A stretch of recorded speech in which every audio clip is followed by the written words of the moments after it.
get off work, come home, sit down, and I fucking start doing more work. What am I doing with my life?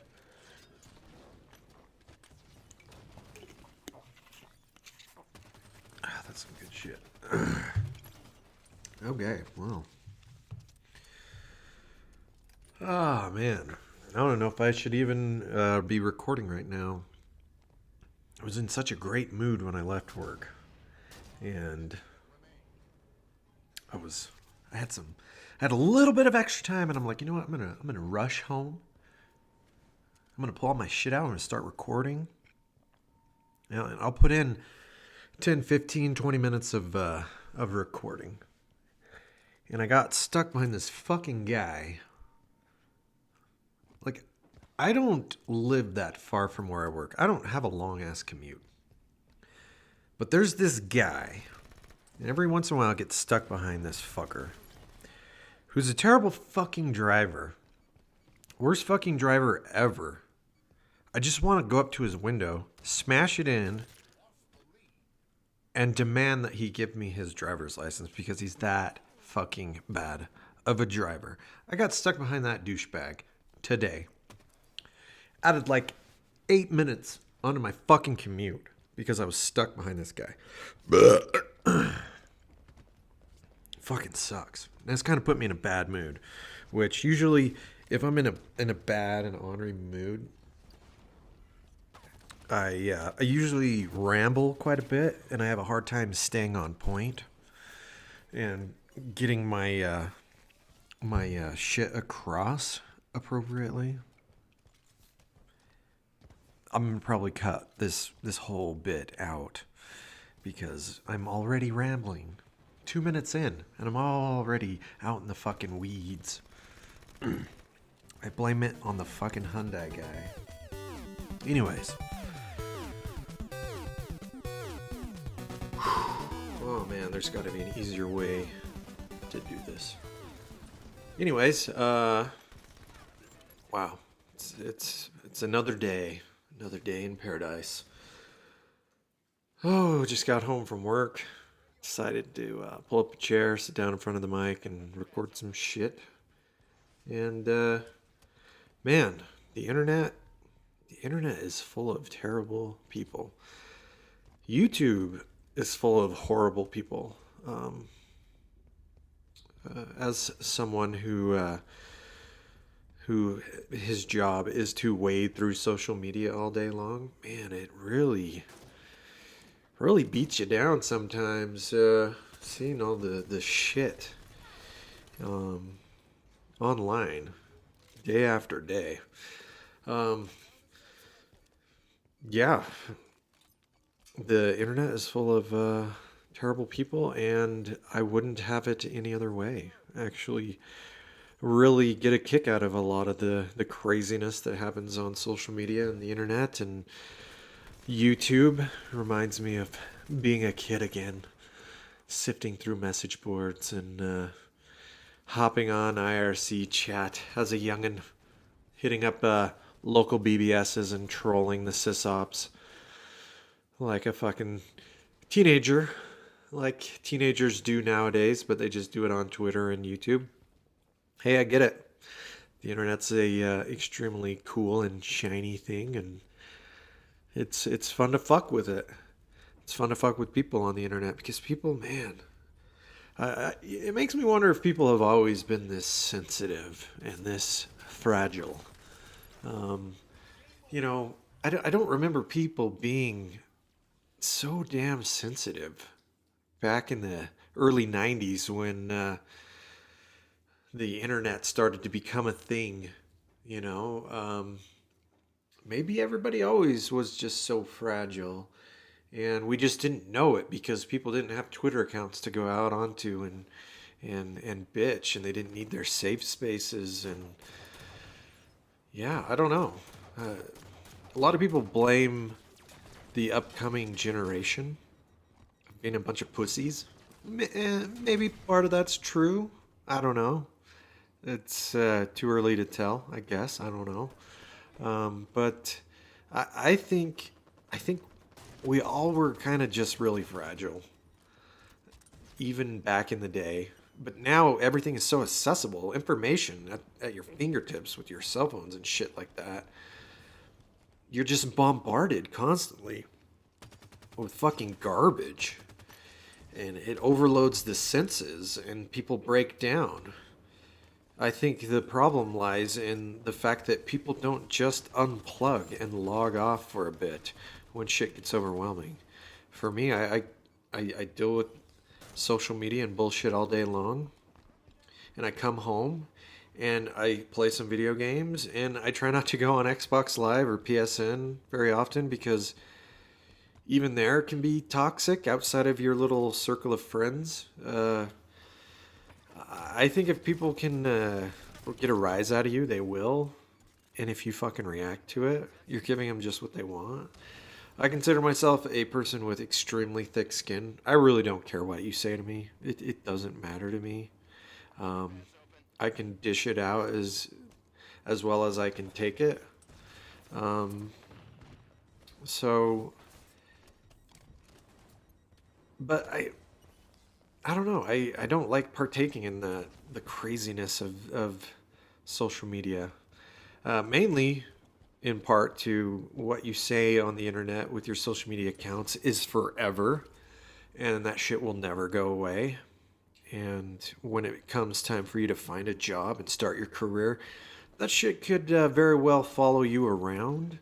I'm talking to you, guy, with the Facebook profile picture of you taking a big rip off of a bong. You know who you are. Good luck finding a fucking job when you need one.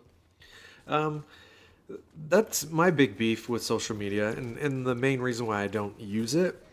Granted, I do upload shit to YouTube and SoundCloud. My podcast goes to SoundCloud, and my other stuff goes to YouTube. So I guess you could say I am a user of social media in certain ways. I don't use it a lot. I don't comment on shit. I barely use my Twitter account. I use my Twitter account basically to enter in contests. Every once in a while, I'll post a picture to Instagram. And very, very rarely do I get on Facebook. Yes, I do own accounts on most of the social media sites. I did get into MySpace when it was a thing. Enjoyed it quite a bit until just it got out of control with the drama, and my life was already filled with so much drama that the last thing I wanted to do was heap piles of steaming shit of social media onto my life. So I don't know. Most of the people that I know and that I work with that deal with social media all day, they don't really do a lot on social media. They're not huge fans, and rightfully so. Social media sucks. Um, I don't know. Maybe I'm just a crotchety old man. I was trolling people back when most of the trolls were pissing in diapers or not even born yet. Maybe I am a crotchety old man. Get off my lawn, you sons of bitches. But I don't know. Not a huge fan of social media. I love YouTube though. I have a very love-hate relationship with YouTube. Um, I love the fact that I can upload unlimited amounts of shit to YouTube, keep it private, and that shit's stored up there, free of charge. That's nice. That's the whole reason why I've started uploading. No, I take it back. Gonna backtrack a little bit on that. That isn't the whole reason why I upload stuff to YouTube. But it was a factor in me deciding whether or not to start uploading videos and audio vlogs up to YouTube. I mean, it's free. I put my podcasts on SoundCloud, and I have to pay either $15 a month or $125 a year just to go past 100 and 200 and something minutes on my podcast, which, that sucks. But on YouTube, I should just put my podcast on YouTube. I don't really want to though. But yeah, just mass amounts of stuff on YouTube. A lot of garbage, but there's actually some pretty humorous stuff on YouTube. I consume most of my gaming related stuff on YouTube nowadays. However, some of the bigger YouTubers that I followed, that I was subbed to, they don't play games anymore. Like they don't review games anymore. They don't hardly even talk about games anymore. They get to a certain size and they they feel like they have to appease their subs by uploading daily content. And newsflash, your daily content sucks. Um, Outside of a few channels that I sub to, apart from this channel with my personal account, I don't really view a ton of stuff on YouTube. Granted, I am on YouTube almost all day long with shit streaming in the background while I am working, but most of it I have to sift through so much just fucking garbage to get to something that I actually want to watch or listen to. But I guess that's the way of the internet. The internet has become so crammed full of shit that to find something, to find that little nugget of awesomeness, you have to wade through piles and piles of garbage. It is the internet, and I guess that's okay.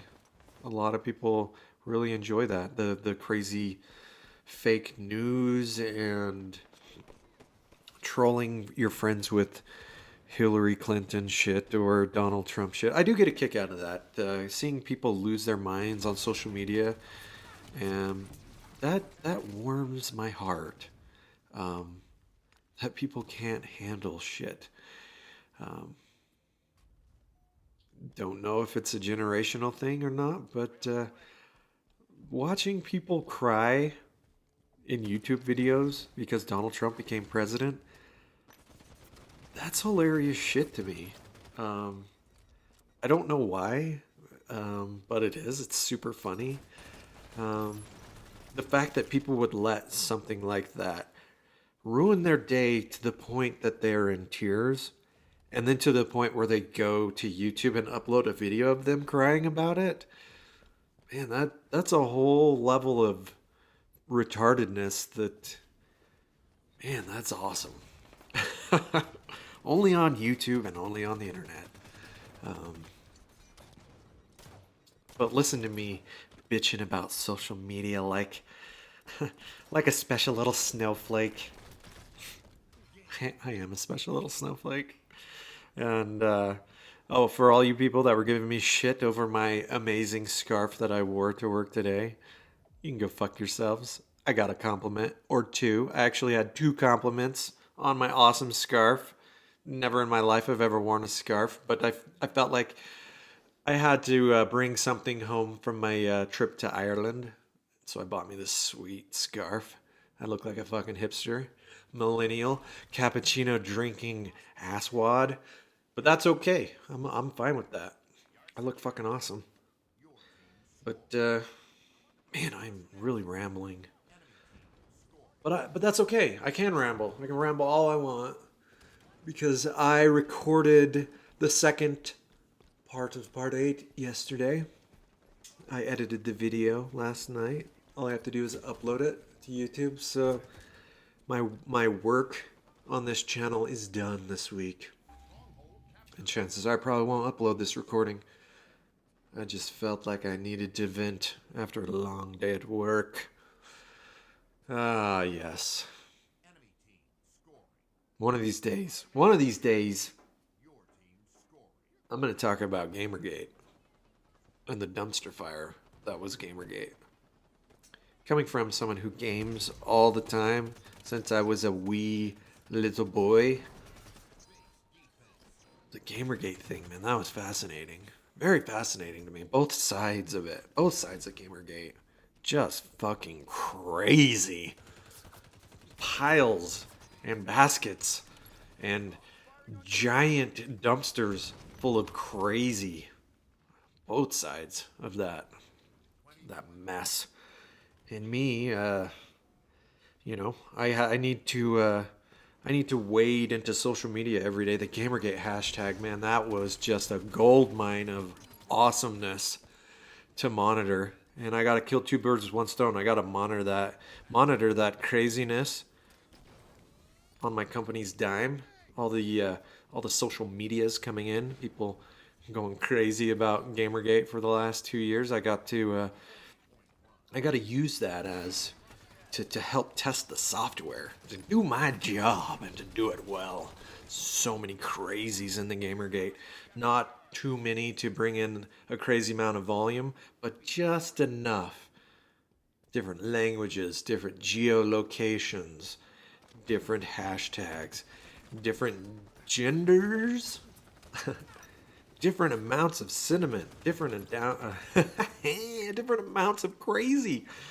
You had negative sentiment coming in just in droves, and then you had like this tiny amount of positive sentiment coming in from these people. And man, I actually used the Gamergate hashtag one time to I can't even remember what I said. It's probably out there somewhere. I ended up deleting all like 10 of my Gamergate tweets from 2014, but I talked some shit on Brianna Wu, and man, I got just flooded with the crazies, and they wouldn't leave me alone. It was like until I was convinced, until I admitted that I was wrong, these people, man, they were not going to stop harassing me. They were not going to stop. I can't believe I used the word harass when I was talking about Gamergate. That's actually, the irony is not lost upon me. But these people would not like give it a rest until I finally was like, I take it back. I'm sorry for what I said. Even though I wasn't. Fuck these people and their craziness. And anyways, wow. I can't believe I've spent 15 minutes almost bitching about social media. Social media, the hand that feeds me, the thing that pays for this house and my games and all my shit and my trips, and that has afforded me to claw my way out of the dumpster fire that was my own life. Something that has allowed me to pull myself up by my bootstraps and be a productive member of society. Thank you, social media. Actually, no, I probably would have gotten a job somewhere else that didn't deal with social media, but I currently deal with social media, pays the bills, I live a good life. Thanks a lot, social media. I love you.